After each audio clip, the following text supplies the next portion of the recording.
সমুদ্র মানেই শুধু ঢেউ নয়, এটা এক একজনের কাছে এক এক রকমের গল্প। তাই আজ আমি এসেছি দীঘায়। এটা একটা শুধু শহর নয়, এটা আপামর বাঙালির কাছে একটা হলো আবেগ। কলকাতার তাপমাত্রা যখন 38 ডিগ্রি থেকে 40 ডিগ্রি ছুঁই তখনই আমি এবং আমার ফ্যামিলি আরেকটু এক্সট্রা ফ্রাইড হতে চলে এসেছিলাম এই দীঘার এই তপ্ত গরমে। আর সমুদ্রের ঢেউ আর নোনতা হাওয়া এক আলাদাই ম্যাজিক রয়েছে।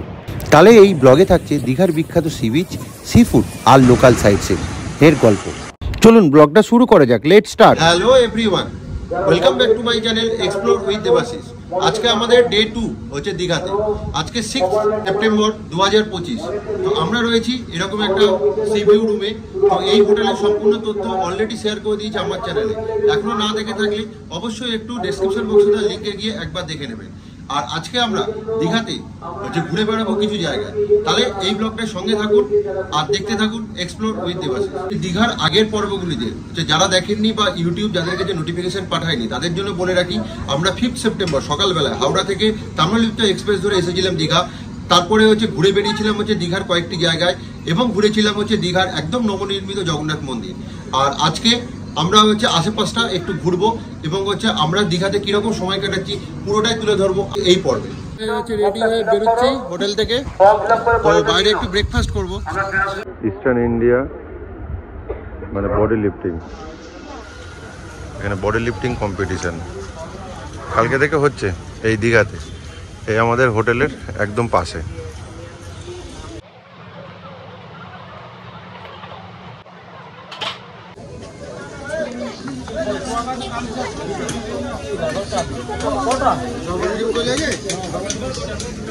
মৌসি বসে গেছে ব্রেকফাস্ট করিতে। মৌসি খাচ্ছে ব্রেকফাস্ট। এখানে দিয়েছে 6টা করে কচুরি, তরকারি দিয়ে 30 টাকা। খাও। আমরা এই দোকানটায় ব্রেকফাস্ট করলাম। তো এখন দেখছি হচ্ছে একদম সমুদ্রের ধারে বসে। তো আপনাদের দেখায় সমুদ্র খুব উত্তাল এখন। মৌসি চলে এসছে। এই দেখুন সমুদ্র কি বিশাল উত্তাল।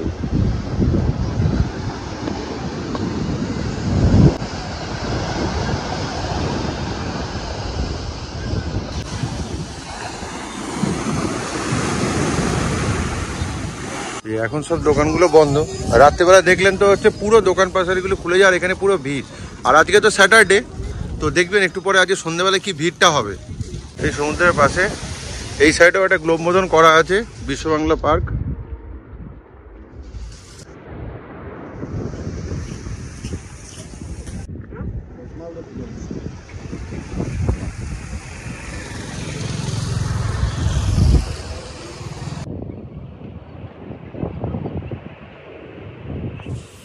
জিনিস দেখা, বিশ্ব বাংলা পার্কটা এইখানটাই শেষ, আর ওইটা হচ্ছে সৈকতাবাদ। এটা কিন্তু হচ্ছে দীঘা পৌরসভা দ্বারা পরিচালিত। আর এইদিকে যে রাস্তাটা ঢুকে গেছে ওটা হচ্ছে বারিস্তার কলেজ। এই যা রোদ, এই রোদে কোথাও যাওয়া যাবে না। আজকে সকালবেলায় একটু হচ্ছে বৃষ্টি হলো, আবার জাকাত তাই। তো একদম মানে কোথাও কোনো মেঘলা নেই, কোনো মেঘ নেই। এর থেকে 2 দিন আগে কি বৃষ্টি হচ্ছিল। আপাতত এখন একটু হোটেলে যাই, রেস্ট নিই, আবার দেখি একটু পরে যদি সমুদ্রে নামি আপনাদের দেখাচ্ছি। মৌসি এখন রেডি হয়ে নিয়েছে, কোথায় যাচ্ছে বলো? সমুদ্রতে পা ভেজাতে যাচ্ছি। এই যে মৌসি এবার সমুদ্রে নেমেছে পা ভেজাতে। কি খুঁজছো বালি? হাই করে দাও।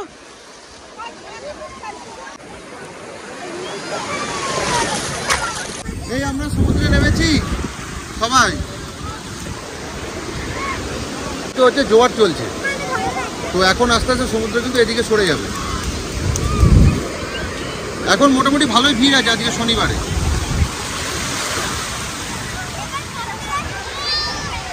শনিবারে মোটামুটি ভালোই ভিড়, তবে এখন সব জায়গায় স্কুল কলেজে পরীক্ষা চলছে বলে অতটাও ভিড় নেই। ওদের হচ্ছে সেই টেম্পারেচার, ওদের যা টেম্পারেচার, আর সেই গরমে দাঁড়ানো যাচ্ছে না বিচে। এর জন্য একটা কারণ হতে পারে এখন হচ্ছে স্নান করার ভিড়টা অনেকটা কম। এখনো যাচ্ছে না, পুরো পুড়ে যাওয়ার জোগাড়। মৌসি এখন রাম নাম লিখছে। ঢেউ আসবে কি আসবে না? আসবে? আসছে না। আজকে আমরা খেতে এসেছি এই আমরা যেটাতে আছি এই হোটেল ভক্তি সাগর। এদেরই রেস্টুরেন্টে। রাত্রেও এদের কাছ থেকে খাবার খেয়েছিলাম রুমে অর্ডার দিয়ে, আর আজকে এদের রেস্টুরেন্টে খেতে এসেছি। তো টেস্ট মোটামুটি খুব ভালো না। সবাই রেডি হয়ে নিয়েছি, দিয়ে এই বেরোচ্ছি একটু আশপাশটা ঘুরে দেখতে। তো যা যা দেখছি আপনাদেরও দেখাচ্ছি। এই আমরা একটা টোটো করে নিয়েছি, দিয়ে আমরা বেরোলাম।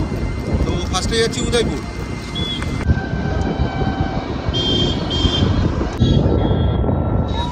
মিটিং ফিটিং হয় দীঘাতে।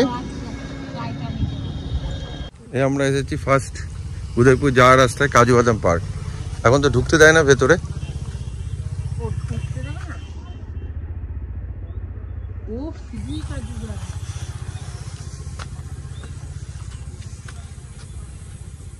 এই যে এখন এন্ট্রি পুরো রেস্ট্রিক্টেড। আমাদের এখন ওয়েস্ট বেঙ্গল শেষ, এবার আমরা ঢুকছি উড়িষ্যাতে। এই উড়িষ্যা স্টার্ট হলো।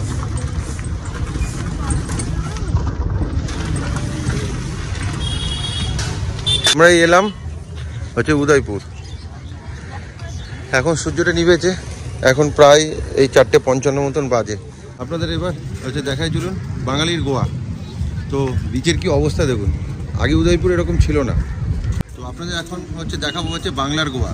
তো আপামর বাঙালি যারা দীঘা আসছেন তারা কিন্তু এই উদয়পুরে এসে টাইম স্পেন্ড করেন, এবং হচ্ছে এই বিচের মধ্যে সমস্ত খাবার থেকে আরম্ভ করে সব কিছু পাবেন, এবং সারাদিন টাইম স্পেন্ড করে হচ্ছে চলে যেতে পারে। এটা কিন্তু উড়িষ্যার মধ্যে পড়ে, এটা কিন্তু ওয়েস্ট বেঙ্গলও নয়। এই যে লোক দেখুন, শুধু দীঘার বিচে যতটা লোক নেই এখানে লোক রয়েছে।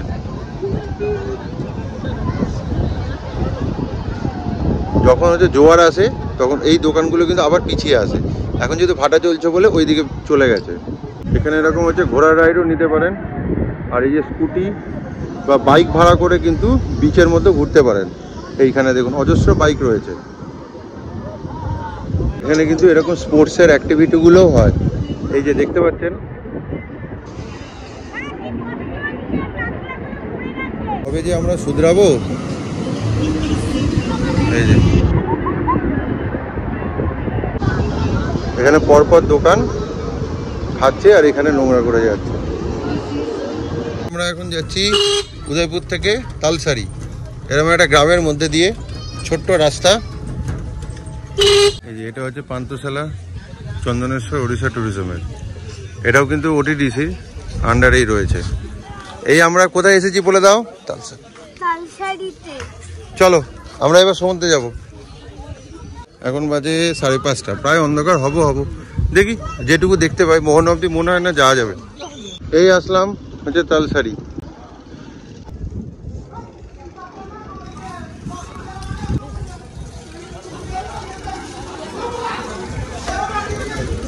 এটা পুরো ফিশ মার্কেট এই জায়গাটা। সকালবেলা এখানে মাছ পাওয়া যায়।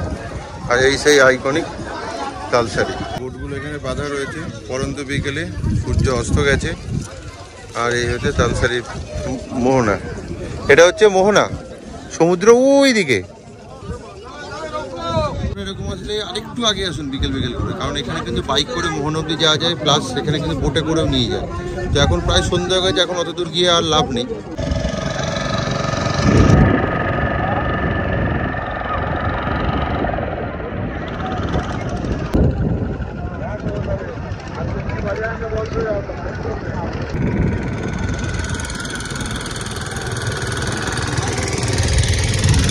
ওই জায়গাটা অব্দি নিয়ে যাবে।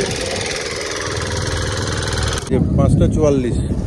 এবার কিন্তু সানসেট হয়ে গেল, আকাশের চাঁদের দেখা পাওয়া গেছে। আর এইখানে ছোটখাটো মার্কেট রয়েছে, বিভিন্ন জিনিস আপনারা কিনতে পারেন। মৌসি এখন উঠছে আইভিআর শো দেখবে। মৌসি চশমা পরে নিয়েছে, এইবার দেখবে। স্টার্ট হয়েছে শো। মৌসি কি দেখছো? কিসে? Roller coaster. মৌসির ঠাম্মা উঠেছে, এবার চশমা পরিয়ে দিচ্ছে। পিছন দিকে দেখুন, পিছন দিকে এই দেখেন, আপনার হাত দেখুন, ভার্চুয়াল হাত হয়ে গেছে। কেমন লাগছে? চলছে? হ্যাঁ চলছে তো। কি দেখছো? আরে তো আগ্নেয়গিরি লাভা নামছে, পাহাড়ে উঠছি। পুরো অন্ধকার হয়ে গেছে, এখন বাজে হচ্ছে 6:22। তো আমরাই যাচ্ছি এখন চন্দনেশ্বর। আমরা এসে পৌঁছালাম এই চন্দনেশ্বর মন্দির। এখন সময় ঘড়ি বলছে 6:33। মৌসি, আমরা এখন কোথায় এসেছি? আমরা এখন এসেছি চন্দনেশ্বর মন্দিরে। চলো তাহলে আমরা দেখি।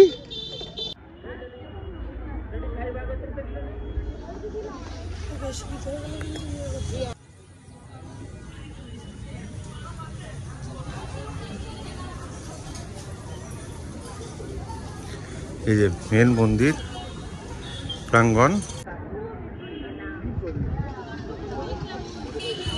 এটা হচ্ছে বাবার মন্দির আর এটা হচ্ছে মায়ের মন্দির, একদম পাশাপাশি। রাত 8টা অবধি, 8:30, 8টা থেকে 8:30 আরতি হওয়ার পর কিন্তু বন্ধ হয়। মহাদেবের হচ্ছে ত্রিশূল দেখুন কত বড়, এই মন্দিরের পাশে এখানটায় রেখেছে। এই আমরা এখন যাচ্ছি রাধাকৃষ্ণের মন্দির দেখতে। এই আমরা এসেছি রাধাকৃষ্ণ মন্দির দেখতে। এটা এখন ইসকন দ্বারা পরিচালিত।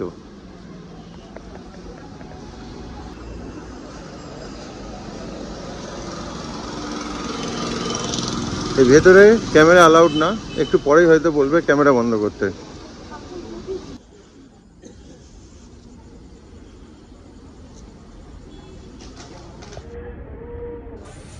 ঘোরা কমপ্লিট, এটা আমাদের লাস্ট স্পট ছিল। আমরা বিকেল থেকে বেরোলাম, আপনারাও আসলে কিন্তু এরকম একটা বিকেলবেলায় ছোট্ট ট্যুর করতে পারেন। তো এই ট্যুরটার কস্ট মোটামুটি নেয় ওরা 550 টাকা। তো এইগুলোতে এই কটা স্পট মোটামুটি ঘোরা, এই 4-5টা স্পট। এখন ভিড়টা দেখুন শুধু মন্দিরে ঢোকার। এই আজকে হচ্ছে শনিবার, এখন 7:30 বাজে। দেখুন কালকে আমরা ফাঁকায় ফাঁকায় দেখেছি, পিলপিল করছে লোক।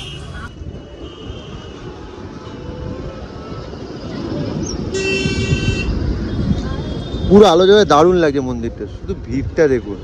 এই দীঘার মন্দির নিয়ে সম্পূর্ণ বিবরণ, মানে কখন মন্দির খোলে, কখন কি নিয়ম, নতুন কি নিয়ম আছে, সম্পূর্ণ বিবরণ দিয়ে ব্লগটি আমি চ্যানেলে অলরেডি পাবলিশ হয়ে গেছে। যারা দেখেননি ডেসক্রিপশন বক্সে দেওয়া লিঙ্কে গিয়ে অবশ্যই একবার দেখে নেবেন। এখানে 1 নম্বর আর 2 নম্বর গেট আছে পাশাপাশি। এটা 1 নম্বর গেট আর ওই দিকেরটা হচ্ছে 2 নম্বর গেট।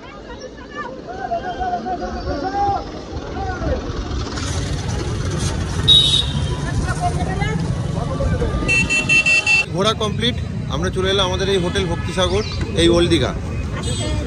তো আমরা প্রায় 3 ঘন্টা 15 মিনিট ঘুরলাম। তো আমরা এই দাদার সাথে ঘুরলাম, খুব ভালো করে ঘোরালো। দীপক দা, তোমার নাম্বার দিয়ে দেবো, তোমাকে হচ্ছে ফোন করে নিতে পারেন যদি আপনার টোটো লাগে দীঘাতে আসলে। এখানে ব্যাগ কেনাকাটি পর্ব চলছে। একটু বিচের ধারে এসেছি, একটু দেখছি।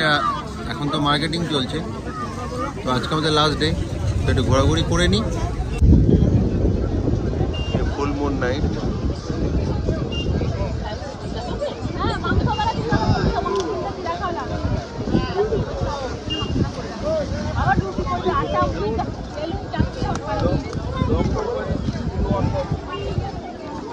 আজকে স্যাটারডে নাইট, ভালো ভিড় রয়েছে।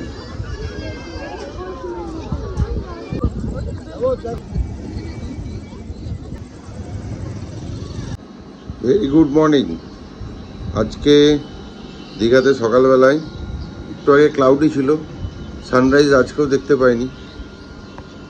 তো এখন খানিকটা ক্লিয়ার হয়েছে।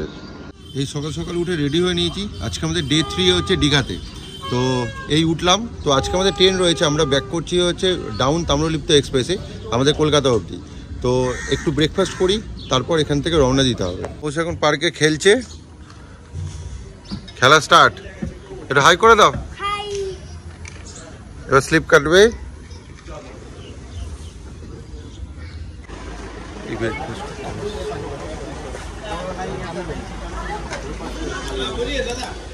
এই যে ব্রেকফাস্ট করছি, এবার বেরিয়ে যাবো। ও মৌসি এখানে? টাটা সমুদ্র, আবার আমরা পরের বার আসবো এখানে ঘুরতে। এই আমাদের দীঘা শেষ, মৌসি টাটা করে দিল সমুদ্রকে আজকের জন্য। আমরা এবার বিদায় নিচ্ছি দীঘা থেকে। এই যে 9:30 বাজে, এবার আমরা সব রেডি, এবার বেরোবো। Bye bye Digha, bye bye. আবার আসবো। তো এখন আমাদের ট্রেন ধরতে হবে, তো চলুন এবার স্টেশনে যাই। আমরা এখান থেকে হচ্ছে রিক্সা নিয়ে নিয়েছি, এই যে পার হেড 20 টাকা করে হলদিঘা থেকে স্টেশন। আমাদের এই দীঘা ভ্রমণ কমপ্লিট এখানেই। আমরা এই চলে এসেছি স্টেশনে। আমাদের ট্রেন রয়েছে 10:35-এ তাম্রলিপ্ত এক্সপ্রেস ধরে আমরা ফিরছি হচ্ছে কলকাতা। তাহলে আমাদের এই দীঘা ভ্রমণ কেমন লাগলো তাহলে অবশ্যই একটু কমেন্ট করে জানাতে ভুলবেন না। 10:05 আজকে রাইট টাইমে আপ তাম্রলিপ্ত এক্সপ্রেস ঢুকছে দীঘাতে।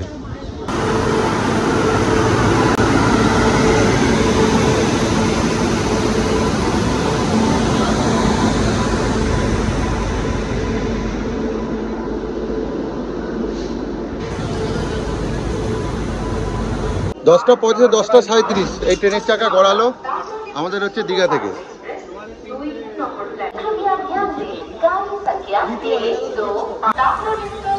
টাটা দীঘা।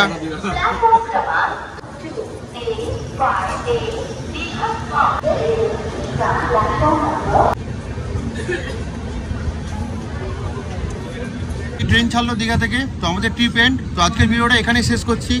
যদি ভিডিওটা ভালো লাগে তাহলে অবশ্যই একটু লাইক, শেয়ার অ্যান্ড সাবস্ক্রাইব করে দেবেন, আর পাশে থাকা বেল বাটনটি অবশ্যই ক্লিক করে দেবেন, যাতে যখনই ভিডিও দেবো তখনই যেন আপনার কাছে নোটিফিকেশনটি চলে যায়। তাহলে চলুন আজকের জন্য টাটা, বাই বাই।